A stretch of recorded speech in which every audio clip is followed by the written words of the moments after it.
ಬೀಗ ಹಾಕಿದ್ರೇನ್ರಿ? ಹ್ಞೂ ಹಾಕಿದ್ದೀನಿ. ಬೀಗ ಹಾಕಿದೆ. ಇವಾಗ ಪಾತಣ್ಗೂ ಹೇಳ್ತೀನಿ, ಕರೆದು ಬಂದಿದ್ದೀನಿ ಬತ್ತೈತಿ ಇವಾಗ ಪಾತಣ್ಣ. ಬೀಗ ಹಾಕಿದ್ದೀನಿ, ಅವ್ರಿಗೂ ಹೇಳ್ತೀನಿ.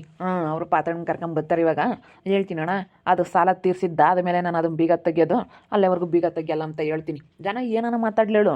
ಇವಾಗ ಏನಂತ ಮಾತಾಡ್ತಾರೆ ಗೊತ್ತಾ ಜನ? ಇವತ್ತು ಅಮ್ಮ ಮನೆ ಕಟ್ಕೊಂಡಿರೋದಕ್ಕೆ ಸಹಿಸ್ಕೊಂಬ್ಲಿಲ್ಲ ಅಣ್ಣ ಯಾವ್ದಾನು ಅಂತ ಮಾತಾಡ್ತಾರೆ. ಮಾತಾಡಿದ್ರು ಮಾತಾಡಲಿ. ಮಾತಾಡಿದ್ರು ಮಾತಾಡ್ಲೇಳು ಅಷ್ಟೇ. ನಾನು ಇರೋದು ಹೇಳ್ತಾ ಇದ್ದೀನಿ. ನಂದು ದುಡ್ದಿರೋ ದುಡ್ಡು ನನಗೆ ಹೊಟ್ಟೆ ಉರಿತೈತೆ. 10 ಲಕ್ಷ ಕಳ್ಕೊಂಡು ನನ್ನ ಮಗನೂ ಸುಮ್ಮನೆ ಇರೋದಿಲ್ಲ. ಇವತ್ತು ನಾನು ಏನೋ ಮನೆ ಆಗ್ತೈತಿ ಅಂತೇಳಿ ಸೀಟ್ ಹಾಕ್ತೀವಿ ಅಂದ್ರೆ ಮೋಲ್ಡ್ ಹಾಕ್ರಿ ಎಲ್ಲ ಚೆನ್ನಾಗಿ ಮಾಡ್ಕೊಡೋಣ ಅಂತ ಮುಂದಿಂದ ಮಾಡಿಸಿದ್ದೀನಿ. ಇದೇನು ಎತ್ತು ಹೋಗಲ್ಲ, ಮನೆ ಇಲ್ಲೇ ಇರುತ್ತೆ. ಇವಾಗ ಹೆಂಗೆ ಮನೆ ಇಲ್ಲ ಅಂದ್ಕೊಂಡು ಹೆಂಗೆ ಹೋಗಿ ದುಡಿದ್ರ ಹಂಗೇನೆ ಇವಾಗ ಹೋಗಿನೂ ಹಂಗೆ ದುಡಿಲೇಳು ಅಷ್ಟೇ. ಬೀಗ ಹಾಕ್ಯವ್ರೆ ಬಿಡಿಸ್ಕೋಬೇಕು ಅನ್ನೋದು ಒಂದು ಜವಾಬ್ದಾರಿ ಅನ್ನೋದು ಇರುತ್ತೆ. ಯಾರೇನ ಮಾತಾಡಲಿ ನಿನ್ನ ತಲೆ ಕೆಡಿಸ್ಕೊಬಿಟ್ಟ ಸಂಗೀತ. ಅದೇ ಮತ್ತೆ ಜನ ಇವಾಗ ಹಂಗೆ ಅನ್ಕೊಂಬೋದು, ಅಯ್ಯೋ ಇವ್ ಹಬ್ಬ ಮನೆ ಕಟ್ಕೊಂಡ್ರೆ ಸಾಲದೆ ತಮ್ಮ ಮನೆ ಕಟ್ಕೋಬಾರ್ದೆ ಅಂತಾರೆ. ಆದ್ರೆ ನಮ್ದು 10 ಲಕ್ಷ ದುಡ್ಡು, ದುಡ್ದಿರೋ ದುಡ್ಡು ಎಷ್ಟು ಬೇಜಾರಾಗುತ್ತೆ. ಮತ್ತೆ ಅದನ್ನು ಸಾಲ ತೀರ್ಸಿದ ಮೇಲೇ ಬರ್ರಿ ಅನ್ನಬೇಕು. ಹಂಗಾದ್ರೆ ಮತ್ತೆ ಅವ್ರಿಗೂ ಜವಾಬ್ದಾರಿ ಅನ್ನೋದಿರೋದು. ಸುಮ್ಮನಿರಿ. ಯಾರೇನೋ ಅನ್ಕೊಂಡ್ರು ಅನ್ಕೊಂತಾರೆ ಅಂತ ಅನ್ಕೊಂಬ್ಲಿ. ನಮ್ಮ ದುಡ್ದಿರೋ ದುಡ್ಡು ನಮ್ಗೆ ಇವಾಗ 100 ರೂಪಾಯಿ ಕಳ್ಕೊಂಡ್ರು ಎಷ್ಟು ಬೇಜಾರಾಗುತ್ತೆ ಅಂತದ್ರಾಗೆ 10 ಲಕ್ಷ ದುಡ್ಡು ನಮ್ಮದು ಅಂತಂದರೆ ಇಂಥವ್ರಿಗೆ ಬಿಟ್ಟರೆ ಇವರಿಗೆ ಇನ್ನೂ ಸೋಂಬೇರಿ ಆಗಿಬಿಡ್ತಾರೆ. ಇವಾಗ ಮನೆ ಸಿಕ್ಕಿಬಿಟ್ರೆ ಬಂದು ಆರಾಮಾಗಿ ಕಾಲು ಸೋಸ್ಕೊಂಡು ಉಣ್ಕೊಂಡು ಮನಿಕೊಂಡು ಇದ್ದು ಬಿಡ್ತಾರೆ. ಅದಕ್ಕೆ ಸಾಲ ತೀರಿಸ್ಕೊಂಡಿದ್ದ ನಮ್ಮ ಸಾಲ ತೀರಿಸಿದ್ದಾದ್ಮೇಲೆ ಬಂದರೆ ಅವ್ರಿಗೆ ಮತ್ತೆ ಸಾಲ ಮಾಡ್ಕೋಬಾರ್ದು. ಸಾಲ ತೀರ್ಸೋದು ಎಷ್ಟು ಬಿಗಿ ಐತಿ ಅನ್ನೋದು ಆಮೇಲೆ ಗೊತ್ತಾಗುತ್ತೆ. ಆಮೇಲೆ ಏನಾರ ಮಾಡ್ಕೊಂಬ್ಲೇಳು, ನಮ್ಮ ದುಡ್ಡು ನಮಗೆ ಕೊಟ್ಟ ಮೇಲೆ ಅಷ್ಟೇ. ಏನಾದರೂ ಮಾಡ್ಕೊಂಬ್ಲೇಳು, ಇನ್ನು ತಲೆ ಕೆಡ್ಸ್ಕೊಂಬಕ್ಕೆ ಹೋಗಲ್ಲ. ನಮ್ಮ ದುಡ್ಡು ನಾವು ಬರೋ ತಕ್ಕ ನಾವು ಬೀಗ ತೆಗಿಯೋದು ಬೇಡ ಅಷ್ಟೇ. ಬಂತು ಕಣ್ರಿ ಪಾತಣ್ಣ. ಲೇ ಆಗಿರೋ ಮನೆಗೆ ಯಾಕಲ್ಲ ರಾಜು ಬೀಗ ಆಗ್ತಾ ಇದೀಯಾ? ನಾನೆಲ್ಲ ಆಗೈತೆ ಅಂತ ಹೇಳಿ ಕಳಿಸಿ ಗೃಹ ಪ್ರವೇಶ ಡೇಟ್ ಫಿಕ್ಸ್ ಮಾಡಿ ನೀನು ಗೃಹ ಪ್ರವೇಶ ಮಾಡ್ಕೆ ಅಂತ ಹೇಳಿ ನಾನು ಹೇಳಿದ್ದೀನಿ. ನೀನು ನೋಡಿದ್ರೆ ಮನೆಗೆ ಬೀಗ ಆಗ್ತಿಲ್ಲ. ನಾನು ಅವತ್ತು ಹೇಳಿಲ್ಲ ಬಿಡೋ ಅತ್ಲಾಗ ಏನೋ ಆಗೈತೆ ಅಂತ ಹೇಳಿ. ಅಯ್ಯೋ ನೀನು ಹೇಳ್ತೀಯ ಪಾತಣ್ಣ, ನಾನು ಬಿಡೋದಿಲ್ಲ ಸುಮ್ಮನಿರು. ಇಷ್ಟು ದಿವಸ ಹೆಂಗೆ ಮನೆ ಇಲ್ಲ ಅಂತ ಹೇಳಿ ಹೆಂಗೆ ಈಗ 5 ಲಕ್ಷ 15 ಲಕ್ಷ ಆಗೈತೆ ಅಂತ ಈ ಮನೆಗೆ ಟೋಟಲ್ಲು 15 ಲಕ್ಷದಾಗೆ 5 ಲಕ್ಷ ದುಡ್ಡು ಕೊಟ್ಟವ್ರೆ ಅವರು. ಹಿಂಗೇನೆ ಇದನ್ನು ದುಡ್ದು ನನಗೆ ತೀರಿಸಿದ ಮೇಲೆ ನಾನು ಬೀಗ ತೆಗಿತೀನಣ್ಣ. 10 ಲಕ್ಷ ದುಡ್ಡು ನನಗೆ ಫಸ್ಟ್ ಕೊಡಬೇಕು ಅವರು ಅಷ್ಟೇ. ಮನೆ ಇಲ್ಲ ಅಂದ್ಕೊಂಡು ಅವರೇ ಹೇಳಿರು ಬೀಗ ಹಾಕೋಣ ಅಂತ ಹೇಳಿರು. ಅದು ಒಳ್ಳೆ ಕೆಲಸನೇ ಅಂತ ನಾನು ಬೀಗ ಹಾಕ್ಬಿಟ್ಟಿದ್ದೀನಿ. ಅವ್ರಿಗೆ ಜವಾಬ್ದಾರಿ ಅನ್ನೋದು ಬರಬೇಕು. ಮನೆಗೆ ಬಂದಮೇಲೆ ಆಮೇಲೆ ನಾನು ಏನು ಮಾಡೋಕ್ಕಾಗಲ್ಲ, ನಾನು ಯಾರನ್ನೂ ಕೇಳೋಕ್ಕಾಗಲ್ಲ. ನಿಂತಾಗ ಇಸ್ಕೊಂಬಕ್ಕಾಗಲ್ಲಣ್ಣ ನಾನು. ನಿಂತಾಗ ಇಸ್ಕೊಂಬಕ್ಕಾಗಲ್ಲ. ಅವ್ರ ಮನೆಗೆ ಅವ್ರು ಕೊಡ್ಬೇಕು. ಪಾಪ ನೀನು ಯಾಕೆ ಕಳ್ಕೊಂತೀಯ? ಏನು ಮಾಡೋಣಪ್ಪ, ಜವಾಬ್ದಾರಿ ಎಂಬತ್ತು ತಗೊಂಡಿದ್ದೆ ಬಿಡತ್ಲಾಗೆ ಕೊಡ್ತಾನೆ ಅಂತ ಹೇಳಿದ್ದೆ. ಏನು ಮಾಡೋಣ ಅತ್ಲಾಗ ಆಗಿರೋ ಮನೆಗೆ ಇನ್ನೇನಕ್ಕಪ್ಪ ಬೀಗ ಹಾಕ್ಯಂಡತ್ತ. ಬಿಡೋಣ. ಹೋಗ್ತೀವಿ ಬಿಡು. ಇಷ್ಟು ದಿವಸ ಹೆಂಗೆ ಮನೆ ಇಲ್ಲ ಅನ್ಕೊಂಡು ಹೆಂಗೆ ದುಡಿದ್ವೋ ಹಂಗೆ ದುಡಿತೀವಿ. ಇನ್ನೊಂದೆರಡು ದಿವಸ ಹೋಗಿ ಹಂಗೆ ದುಡ್ದು ಸಾಲ ತೀರಿಸ್ಕೊಂಡ ಮೇಲೆ ಬತ್ತೀವಿ ಸುಮ್ಕಿರು. ಹಂಗೆ ಆಗಲಿ ಸುಮ್ಮನಿರೋಣ ಪಾತಣಯ್ಯ. ಹಂಗೇನೆ ನಾವು ಸಾಲ ತೀರಿಸ್ಕೊಂಡೆ ಬತ್ತೀವಿ ಬಿಡು. ಯಾಕೆ ಅವ್ರು ನಮ್ಮ ಮೇಲೆ ನಂಬಿಕೆ ಇಲ್ಲ ಅವರಿಗೆ. ಮತ್ತು ನಂಬಿಕೆ ಕಳ್ಕೊಂಡ ಮೇಲೆ ಒಂದು ಸತಿ ಹೊರಟೋದ್ಮೇಲೆ ಹೋಯ್ತು, ಮತ್ತೆ ಯಾರ ಮೇಲೂ ನಂಬಿಕೆ ಬರೋದಿಲ್ಲ. ಉಳಿಸ್ಕೊಳ್ಳೋದು ಭಾಳ ಕಷ್ಟ, ಕಳ್ಕೊಳ್ಳೋದು ತುಂಬ ಸುಲಭ. ಏನೇ ಅಂದ್ರೂ ನಂಬಕ್ಕಾಗಲ್ಲ. ಗಣಪಾತಣ ನಾನು ಇರೋದು ಹೇಳ್ತೀನಿ. ನಂದು ಏನೈತೆ 10 ಲಕ್ಷ ದುಡ್ಡು. ಇವಾಗ 5 ಲಕ್ಷ ನಿನಗೆ ಕೊಟ್ಟರೆ ಅದನ್ನ ಅರ್ಧ ಕೊಟ್ಟಿದ್ದೀವಿ ಅಂತ ಹೇಳಿದ್ರೆ ಅದಕ್ಕೆ ಮನೆಗೆ ಏನಾಗೈತೆ ಅದನ್ನು ಕೊಟ್ಟವ್ರು ಅವರು. ನನಗೆ ಅರ್ಧ ಎಲ್ಲಿ ಕೊಟ್ಟವ್ರು ಅವ್ರು? ಇನ್ನೂ 10 ಲಕ್ಷ ದುಡ್ಡು ನನಗೆ ಕೊಡಬೇಕು. ನಂದು 10 ಲಕ್ಷ ದುಡ್ಡು ಹೋಗಿರೋದು. ನಾನು ಕಷ್ಟಪಟ್ಟು ದುಡ್ದಿರೋ ದುಡ್ಡಣ್ಣ. ಎಷ್ಟು ಬೇಜಾರಾಗುತ್ತೆ ಗೊತ್ತೇ ಇವತ್ತು. ಅಲ್ಲ ತೀರಾ ಇನ್ನು ನಾವೇನೇನು ಮೊಟ್ಟೆ ಹುರ್ಕೊಂಬಲ್ಲ ಕೊಡ್ತೀವಿ. ಅದು ಹಿಂಗೆ ನಮ್ಮ ಅತ್ತೆ ಕಾಣ್ದಲೆ ಮಾಡ್ದಲೆ ಕೊಟ್ಟರೆ ನಮ್ಗೆ ಎಷ್ಟು ಬೇಜಾರಾಗುತ್ತೆ. ನಾವು ಕಳ್ದೈತೆ ಅಂದ್ಕೊಂಡು ದುಡ್ಡು ಇದು ಮಾಡ್ತೀರಾ, ಎಷ್ಟು ಬೇಜಾರಾಗುತ್ತೆ ಗೊತ್ತೇ ನಮಗೆ. ಅಲ್ಲ ಇವಾಗ ಆಗಿರೋ ಮನೆಗೆ ಹಿಂಗೆ ಮಾಡಿಬಿಟ್ರೆ ಬೇಜಾರಾಗುತ್ತೆ. ಬಿಡಲ್ಲ, ಮಾಡ್ಕೊಂಬ್ಲಿ ಗೃಹ ಪ್ರವೇಶನ ಬಿಡು. ನಾನು ಕೊಡಿಸೋ ಜವಾಬ್ದಾರಿ ನಂದು ಕಾಣಲ್ಲ. ನಾನು ಅವತ್ತೇ ಹೇಳಿಲ್ವೇ ನಾನೇ ಕೊಡ್ತೀನಿ ತಗೊಳ್ಳಲ್ಲ ಅಂತ ಹೇಳಿದ್ದೀನಿ. ನೀನು ಬೇಡ ಅಂದೆ. ಇವತ್ತು ಹಿಂಗೆ ಮಾಡ್ತಾ ಇದೆಯಲ್ಲ, ಯಾರು ಅನ್ಕೊಂತಾರೆ? ಏನು ಅನ್ಕೊಂತಾರೆ? ಏನಾದರೂ ಅನ್ಕೊಂಬ್ಲಿ ಪಾತಣ್ಣ. ನಾನು ಇರೋ ಪರಿಸ್ಥಿತಿ ಹೇಳ್ತೀನಿ. ನನಗೂ ಇವಾಗ ಬಿಸ್ನೆಸ್ ಡೌನ್ ಆಗಿಬಿಟ್ಟೈತೆ. ನಮಗೂ ಮೊದಲಿನಂಗೆ ನಡೆಯಲ್ಲ. ನಾನು ಇರೋದು ಹೇಳ್ತೀನಿ. ಅದಕ್ಕೇ ನಾವು ಇವಾಗ ಕಷ್ಟಪಟ್ಟು ದುಡ್ದಿರೋ ದುಡ್ಡು ಬಿಡು, ಏನೋ ಐತೆ ನಾವು ದುಡ್ಡು ಇಕ್ಕೊಂಡಿದ್ದೀವಿ, ಏನೋ ಒಂದು ಮಾಡೋಣ ಅಂತ ನಾನು ಪ್ಲ್ಯಾನ್ ಮಾಡ್ಕೊಂಡಿರ್ತೀನಿ. ಅದು ಏನಾನ ಆಗ್ಬಿಡ್ತು. ಅದಕ್ಕೇ ಅವ್ನು ದುಡ್ದು ಕೊಡೋವರೆಗೂ ಬೀಗ ಹಾಕ್ತೀನಿ ಮನೆಗೆ. ಕೊಟ್ಟಿದ್ದಾದ ಮೇಲೆ ಅವನಿಗೆ ಮನೆ ಕೊಡ್ತೀನಿ. ಅವ್ನು ಹೆಂಗಾನ ಮಾಡ್ಕೊಂಬ್ಲಾಳ ಅವ್ನ ಮನೆ ಆಗುತ್ತೆ ಅಷ್ಟೇ.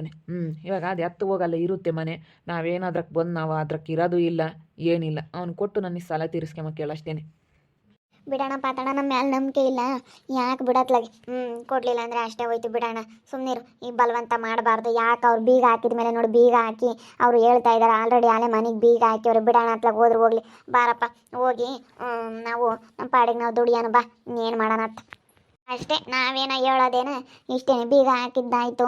ಬೇಕಾ ದುಡ್ದು ಸಾಲ ತೀರಿಸ್ಕೊಂಡು ಬಂದಿರ್ರಿ, ನಾವು ಬೇಡ ಅಂಬಲ್ಲ ಅಷ್ಟೇ. ದುಡ್ದು ಕೊಡ್ತಾರೆ.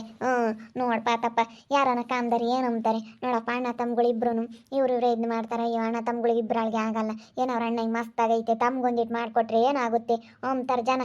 ಅಯ್ಯೋ ಸುಮ್ಕಿರತ್ತೆ, ನೀನು ಏನು ಹೇಳಬೇಡ. ನಾವು ಎಷ್ಟು ಕಷ್ಟ ಅನುಭವಿಸಿದೀವಿ ಇವರಿಂದ ಅಂಬೋದು ಗೊತ್ತೈತೆ. ಏನು ಅವನು ಅಣ್ಣ ಅಂತೇಳಿ ಅವ್ನ ಕಷ್ಟಕ್ಕಾಗಿದ್ರೆ ಇವತ್ತು ತಮ್ಮ ಅಂತ ಇವರು ಆಗೋರು. ನಾವೇ ಅದೆಲ್ಲ ಮನಸ್ಸಿನಾಗ ಇಟ್ಕೊಂಡಿದೀವಿ, ನಾವು ಯಾವುದೂ ಮರ್ತಿಲ್ಲ. ಅವನೇ ದುಡ್ದು ನನಗಿನ್ನ ಅವನೇ ಒಂದು ಸ್ವಲ್ಪ ಮೇಲಿದ್ದಿದ್ರೆ ಅವಾಗ ಹಿಂಗೆ ಆಡ್ದ ಗೊತ್ತಾ. ನಮ್ಮ ಮಾವ ನಮ್ಮ ಅತ್ತೆ ಎಲ್ಲ ಸಾಹುಕಾರರು ಅಂತ ಹೇಳಿ ಅವ್ರು ಒಂದು ಸ್ವಲ್ಪ ಚೆನ್ನಾಗಿದ್ದಿದ್ದಕ್ಕೆ ಹೆಂಗೆ ನನ್ನೇ ಬಿಟ್ಟು ನಾನು ಮಾಡಲ್ಲ ಕಣೋ ಕೆಲಸ ಅಂತೇಳಿ ನಾನು ಹೆಂಡ್ತಿ ಮಾಡಿಕೊಟ್ಟಿರೋ ಕೆಲಸನೇ ಮಾಡಲ್ಲ, ನಿಂದು ಯಾವ ಕೆಲಸ ಜುಜ್ಬಿ ಕೆಲಸ ಅಂತೇಳಿ ಬಿಟ್ಟು ನಾನೇನು ಸ್ವಲ್ಪ ಮೇಲಿದ್ದೀನಿ ಅಂತ ಹೇಳಿ ನನಗೆ ಅವಾಗ ಎಷ್ಟು ಅವಮಾನ ಮರ್ಯಾದೆ ಮಾಡ್ದ ಇವನು. ಮರ್ಯಾದೆ ಮಾಡ್ದೆ, ಜಗಳ ಮಾಡೋನು. ಅವನೇ ಮೇಲಿದ್ದಿದ್ರು ನನಗೆ ಬಿಡ್ತಿರ್ಲಿಲ್ಲ ಕಣಮ್ಮ, ಅವನೇ ಮೇಲಿದ್ದಿದ್ರು ನನಗೆ ಬಿಡ್ತಿರ್ಲಿಲ್ಲ. ಅವ್ನಿಗೆ ಜವಾಬ್ದಾರಿ ಅನ್ನೋದು ಬರಬೇಕು, ಅವ್ನು ದುಡ್ಡು ನನಗೆ ಕೊಡಬೇಕು ಅಷ್ಟೇ. ನಾನು ಯಾರು ಹೇಳಿದ್ರು ಕೇಳಲ್ಲ. ನಾನು ದುಡ್ದಿರೋ ದುಡ್ಡು ನನಗೆ ಸಾಲ ತೀರ್ಸೋವರೆಗೂ ನಾನು ಬೀಗ ತೆಗಿಯಲ್ಲ ಅಷ್ಟೇ. ನನಗೆ ನಂದೇನು ದುಡ್ಡು ನೀನು ಕೊಟ್ಟಿದ್ಯಾ ಅದನ್ನು 10 ಲಕ್ಷ ದುಡ್ಡು ಅವ್ನು ನನಗೆ ದುಡ್ದು ತಗೊಂಬಂದು ಕೊಡ್ಬೇಕು ಅಷ್ಟೇ. ಎಷ್ಟು ಹೇಳಿದ್ರು ಕೇಳಲ್ಲಪ್ಪ ಇವ್ರು, ಹೇಳ್ದಾರಿಗೆ ಹೇಳ್ತಾರೆ. ಏನಾತ ಅನ್ಸರಿಸ್ಬೇಕು, ಏನು ಮಾಡೋಕ್ಕಾಗುತ್ತೆ. ಇವಾಗ ಬಿಡು, ಯಾಕೆ ಇವಾಗ ಇವರು ಇರಲ್ಲ, ನಾವು ಹೋಗ್ತೀವಿ ಬಿಡೋಣ ಅತ್ಲಾಗೆ ಸಾಲ ತೀರ್ಸಿದ ಮೇಲೆ ಬರ್ತೀವಿ ಅಂತ ಇದ್ದಾರೆ. ಹಾಗೆ ದುಡಿಲಿ ಹೇಳು ಹೋಗಿ ಸುಮ್ಮನೆ ಅಷ್ಟೇ. ನೀನು ಏನು ಮಾಡೋಣ?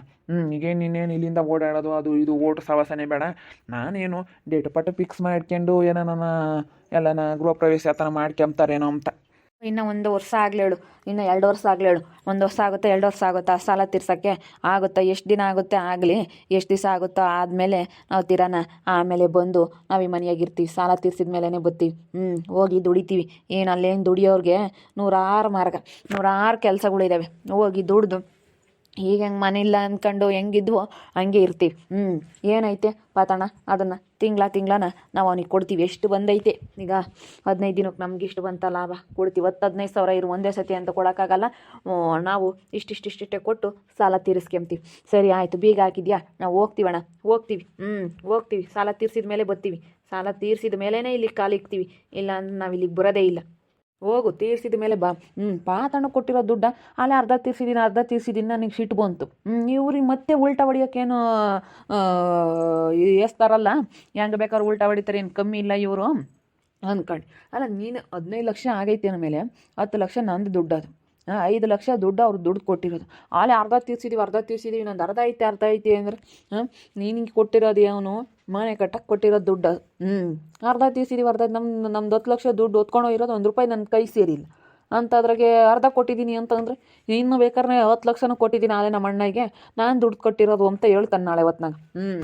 ಅವಾಗ ನಾವೇನು ಮಾಡೋಣ? ನಾವೇನು ಮಾಡ್ಬೇಕು ಅವಾಗ? ನಾವೇನು ಮಾಡೋಕ್ಕಾಗಲ್ಲ. ಸರಿ ಆಯಿತು, ಬರ್ರಿ ಹೋಗೋಣ ಬರ್ರಿ. ಸಾಲ ತೀರ್ಸಿದ ಮೇಲೆ ಬರ್ತೀವಿ ಪಾತಣ್ಣ, ಅಲ್ಲೇವರೆಗೂ ಬರೋಲ್ಲ ನಾವು.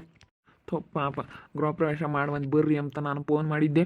ಅಣ್ಣ ಸುಮ್ಮನಿರು, ಅವ್ರ ಬುದ್ಧಿ ನಿನಗೆ ಗೊತ್ತಿಲ್ಲ, ಯಾಕೆ ಇದನ್ನು ಮಾಡ್ತೀಯ? ಸುಮ್ಮನಿರು, ತಲೆ ಕೆಡಿಸ್ಕೊಬೇಡ. 1-2 ದಿನ ದುಡಿಲೇ ಹೇಳು. ಏನು ಅಲ್ಲೇ ಇವಾಗ ಹೆಂಗಿದ್ರೆ ಅಲ್ಲೇ ಹಂಗೆ ಇರಲಿ ಹೇಳು. 1-2 ದಿವಸ ಜವಾಬ್ದಾರಿ ಅನ್ನೋದು ಬರ್ಬೇಕಣ್ಣ. ಬರಲಿಲ್ಲ ಅಂದ್ರೆ ಆಗಲ್ಲ, ಅವ್ರು ದುಡ್ಡು ಕೊಡಲ್ಲ. 1-2 ದಿನ ಸುಧಾರಿಸು. ಏನು ಬಂದು ಏನು ತಕ್ಷಣ ಮಾಡ್ಬೇಕಂಬೋದಿಲ್ಲ, ಆಮೇಲೆ ಮಾಡಿದ್ರು ನಡೀತೈತೆ. ಏನು ದುಡ್ದು ಫಸ್ಟ್ ಸಾಲ ತೀರಿಸ್ಲಿ ಹೇಳೋದನ್ನ ಅಷ್ಟೇ. ಅವ್ರು ಏನು ಬೇಕಾದ್ರೂ ಹೊಡಿತಾರೆ, ಆಮೇಲೆ ಏನು ಬೇಕಾದ್ರೂ ಮಾತಾಡ್ತಾರೆ. ಆಮೇಲೆ ನಾನು ಅನ್ನಿಸ್ಕೊಳಕ್ಕೆ ತಯಾರಿಲ್ಲ. ಹೆಂಗೆ ಬೇಕಾದ್ರೂ ಅನ್ನಿಸ್ಕೋಬೇಕಾಗುತ್ತೆ. ಆಮೇಲೆ ನಾನು ಚಪ್ಪಲಿ ಕೊಟ್ಟು ನನಗೆ ಹೊಯ್ಕೊಳಂಗಾಗುತ್ತೆ. ಕಷ್ಟಪಟ್ಟು ದುಡ್ದಿರೋ ದುಡ್ಡು, ಅದಕ್ಕೇ ನಾವು ಅವ್ರಿಗೆ ಜವಾಬ್ದಾರಿ ಅನ್ನೋದಿಲ್ಲ ಅಂತೇಳಿ ಮನೆಗೆ ಬೀಗ ಹಾಕ್ಬಿಟ್ವಿ. ಅದೇ ಹೋದ್ರು, ಮತ್ತೆ ಸಾಲ ತೀರ್ಸೋವರೆಗೂ ಬರೋದಿಲ್ಲ ಅಂತ ಹೋಗ್ಯವ್ರೆ. ನೋಡೋಣ ಅದು ಎಷ್ಟು ದಿವಸಕ್ಕೆ ತಗೊಂಬಂದು ಕೊಡ್ತಾರೆ, ಅದು ಹೆಂಗೆ ಸಾಲ ತೀರಿಸ್ತಾರೆ ಏನು ಎತ್ತ ಅಂತೇಳಿ ಇವರು.